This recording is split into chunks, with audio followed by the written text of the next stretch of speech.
So in my last video, I talked about the Double D Savant cards. These were a sub-archetype of monsters based on physicists, and the main archetype was a little all over the place. In this video, I want to talk about a main archetype that started with its toes in some scientific theory. Then it decided to kind of mix it up a little bit, and then it just went completely off the rails. I'm going to talk about the Prank Kids.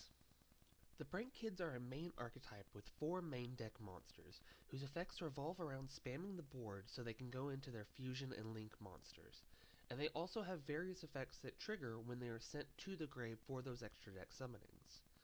The extra deck monsters all have effects that recover cards from the grave by summoning them to the field or adding them back to the hand.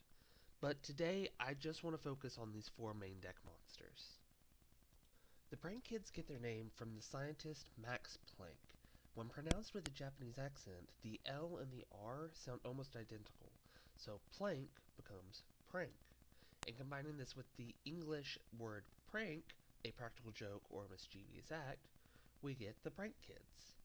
The main deck Prank Kids are Prank Kids Dropsies, Fansies, Lampsies, and Roxies.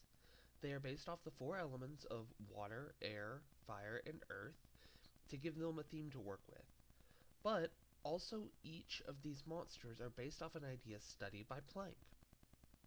Except for this guy. But we're going to get to him later.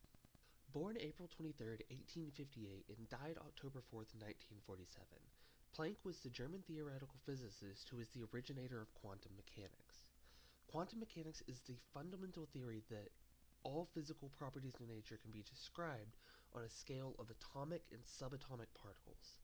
This means that everything in nature can be broken down to its base smallest unit of what makes it up. Now all this is very interesting, but what does it have to do with Yu-Gi-Oh cards? Well, part of Planck's theories deal with black body radiation and the associations of the wavelengths emitted by that. The Prank Kids are based on these kind of wavelengths. The Prank Kids all get their names from different forms of the sine wave. A sine wave is a mathematical curve of a continuous wave of oscillation, which, when graphed, falls into the form of a sine function. Prank Kids Dropsies is a level 2 water aqua monster with 1000 attack and 1000 defense. It has an effect where, if this card is sent to the graveyard as material for a fusion or link Prank Kids monster, you gain 1000 life points, and then you can summon 1 Prank Kids monster from the hand or deck in defense position except for Dropsies. Dropsies is based on a drop wave. This is a standard sine wave when graphed, but is the term for a wave that travels along the surface of a fluid. This is the wave that most people think of when they think of a wave. A drop wave is a wave that is formed when you drop something into water. It is a wave that starts at a center point and then moves outward in that direction from the point. It is this connection to water that gives Dropsies its typing of an aqua monster. Prank Kids Fansies is a level 1 wind thunder monster with 0 attack and 2000 defense.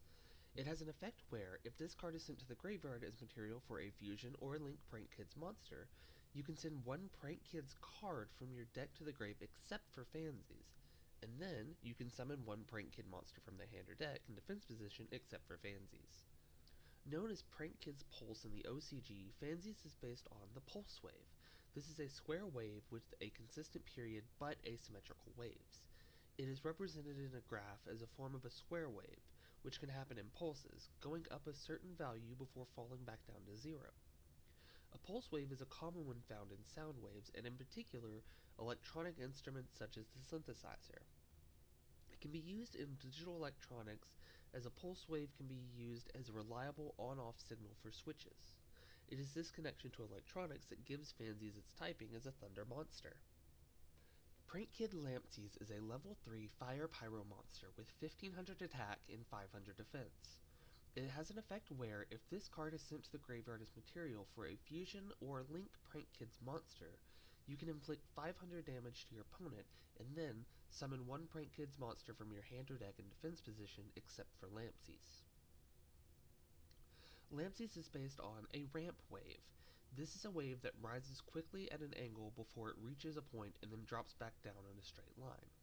This causes the graph to resemble a ramp. The ramp is most well known for its use in music, similar to the pulse wave. A ramp wave produces a harsh, somewhat eerie sound when played under other music. Lampsies gets its fire/pyro typing from the fact that when pronounced with a Japanese accent, ramp sounds similar to lamp. Prank Kids Roxies is a level 4 Earth Rock monster with 1500 attack and 1500 defense. It has an effect where, if this card is sent to the graveyard as material for a fusion or link Prank Kids monster, you can banish one card from your hand to draw one card, and then you summon one Prank Kids monster from the hand or deck in defense position except for Roxies.